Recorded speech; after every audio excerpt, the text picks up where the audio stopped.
kindergarten, I'm going to do another read aloud for you. Today's read aloud is called The Good Egg. And that sounds kind of familiar, doesn't it? Well, that's because the same author wrote The Bad Seed. So sometimes we call that a sequel when the books are very similar and they have the same author and kind of similar story. So I'm excited to see what The Good Egg is about. Bad seed, good egg. Are those kind of opposites?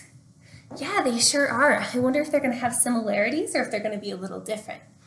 So it says, from the creators of The Bad Seed by Jory John and Pete Oswalt. Wow. Look at that little egg there. And then on the back, there's a carton full of eggs. So a carton is what keeps eggs safe. I'm seeing some different breakfast foods here. And then the title page. It repeats the title, The Good Egg, from the creators of The Bad Seed, Jory John and Pete Oswalt. Oh, hello. I was just rescuing this cat. Want to know why? Because I'm a good egg. A very good egg. That reminds me of The Bad Seed. Remember, he would say, I'm a bad seed. So there's already some similarities. It's true. I do all sorts of good things like, and see that ... there? That's telling us he's going to explain all the good things he does. I'll carry your groceries. I'll water your plants. I'll change your tires. I'll paint your house. If you need any help whatsoever, I'm your egg. So this sounds like a very helpful egg, a good egg, a kind egg. Is that different than our other character?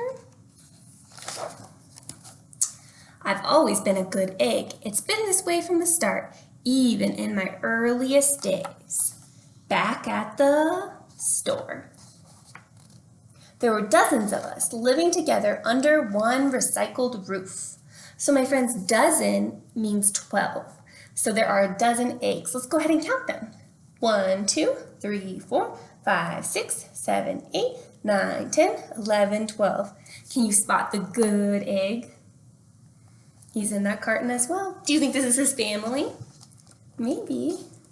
There was Meg and Peg and Greg and Clegg and Shell and Shelley and Sheldon and Shelby and Elgert and Frank and other Frank.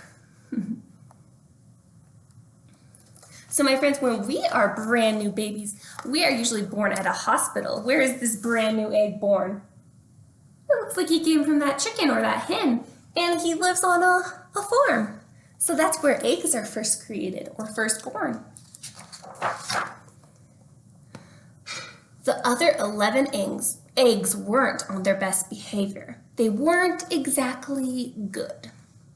They ignored their bedtime. They only ate sugary cereal. They threw tantrums. They cried for no reason at all. And they broke their stuff on purpose. Wow. So some of that stuff does sound kind of bad, but then some of it kind of sounds silly, like sugary cereal. I eat that sometimes. I had Fruit Loops this morning. So it sounds like he's kind of like looking at what everyone else is doing instead of looking at himself. Remember our rules? We have to respect others, but we have to respect ourselves and kind of think about ourselves first before we try to help others. Meanwhile, I tried to take charge. I tried to fix their bad behavior. I tried to keep the peace because I'm a good egg. A very good egg. Do you see how it's stretched out there? Do you want to try reading it? A very good egg. I really like how he looks. He's so cute with his glasses. Nobody seemed to care though. Every night I was exhausted. Exhausted means you're really tired. My head felt scrambled. I'm listening to that word scrambled, and I've heard it before. Have you ever scrambled your eggs before for breakfast? That's when you mix them up, so his head is feeling scrambled. Sometimes my head feels like that in the classroom when it's too loud. Then, one fatal morning, I noticed some cracks in my shell. eggs. Look at this. Not very nice. I think someone stuck that on him. It says, kick me. They were everywhere. Oh boy, the cracks are everywhere, boys and girls. That's not good. What happens when an egg normally cracks? Maybe the yolk comes out. Maybe you crack it on purpose. You can make something with the egg. But if you're an egg character, it's probably not a good thing for your eggshell to be cracked. My doctor said it was from all the pressure. Pressure is like when you have a lot of expectations for yourself and you're feeling overwhelmed, like you can't do everything. Or pressure can be something like pushing on you. My doctor said it was from all the pressure I was putting on myself. The pressure of making sure everyone was as good as me. So it sounds like he's doing too much worrying about other people, right? It's making him stressed. It's making him have pressure. It's making him kind of sick and kind of broken. I was cracking up. Literally, something had to change. I had had enough. So sometimes it's not good to worry about everyone else. Sometimes you have to put yourself first. It's a very important thing to do. That's why we always talk about respect yourself. You have to respect yourself and take good care of yourself before you can help other people. Once you take good care of yourself, then you can do a better job at helping others and giving others reminders. But it sounds like he's doing too much. It's overwhelming. I told Meg, Peg, Greg, Clegg, and Shell, and Shelly, and Sheldon, and Shelby, and Elgert, and Frank, and other Frank, I was leaving. I can't be the only good egg in the carton, I said. Blah, blah, blah, they replied. Sounds like they're still being pretty bad and not very kind. Looks like he took his backpack and he's heading out. How does he look? Frustrated, sad, maybe a little worried. Look at his face. I wandered from town to town. The hours became days, the days became weeks. I lost track of time. I was alone. How can you tell that time is going by? Does it look like he's been gone for a short time or a really long time?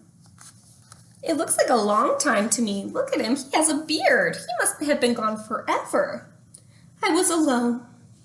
Out there on the road under the stars, I really tried to focus on myself and what I needed.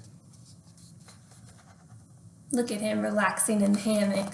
Have you ever just given yourself some time to relax and take a break or maybe do some breathing? It's very important to do to respect yourself. I took walks, I read books, I floated in the river, I wrote in my journal, I found simple moments to be quiet. I breathed in, I breathed out, I even started painting. Wow, these all sound like awesome, fantastic things to do to respect yourself, to make yourself feel good on the outside and feel good on the inside and give yourself peace and calm. Wow, do you see anything on here that maybe you would want to try? We have a lot of time at home. I'm sure you could do some of these. I definitely want to do some yoga, bubble baths, reading. These all make my body and brain feel better. What would you choose to do? Or what could you try today? For once, I found time for me. And guess what? What's happening to his shell, my friends? What's happening to his outside? It's getting shiny. Little by little, the cracks in my shell started to heal. My head no longer felt scrambled. I started to feel like myself again. Wow. He looks very calm and very at peace. It looks like he's respecting himself. So I made a big decision. I'm not returning to my old carton and my friends. Besides, I am returning to my old carton and friends. Besides, he's kind of lonely. This time, I know what I need to do. I'll try not to worry so much. I'll be good to my fellow eggs while also being good to myself. So that's an awesome message. You need to be good to others, but you also have to be good to yourself first. You hear my kitty cat? I think she wants to join the read aloud. Here we go. Everyone missed me. I missed them too. Hello, Meg. Howdy, Peg. Hey, Greg. Greetings, Clegg. What's up, Shell? Aloha, Shelly. Hi, Sheldon. Hi, Shelby. Good day, Elbert. What's happening, Frank? Howdy do, other Frank. Welcome home. He made his way back to the farm, back to the market. Do you think maybe the eggs are going to treat him better? Maybe if he's not bossing them around all the time and just showing them kindness and love and maybe setting a good example for them, maybe they'll start treating him better. And maybe their behavior will change. What do you think? Do you have a prediction? Are they going to be better behaved? Are they going to be still naughty? Go ahead and make your prediction now. Sure, every once in a while, somebody's still a little bit bad, but it's not like before. Here's what I've realized. The other eggs aren't perfect, and I don't have to be perfect either. I'm okay with that. Remember we talk about that in school? We don't have to be perfect. We make mistakes. Mistakes help us to learn. So sometimes you just need to learn from yourself and mistakes. Yep, the good old carton is back together. We're a solid dozen again. Remember, a dozen means 12? It's good to be home. Wait a second. If you look at the illustration a little closely, I'm seeing some naughty stuff. This guy's popping a balloon. This guy's touching, not keeping his hands to himself, crying, being silly, coloring on him. Oh my goodness, I don't think they learned. But it's good to be home.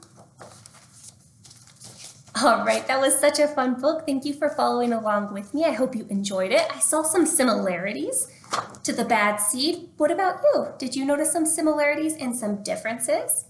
Yeah, it's very cool to read books from the same author and same illustrator. So if you stay tuned and watch the next video, you can see a craft that we can do for the good egg. Thank you for coming, my friends.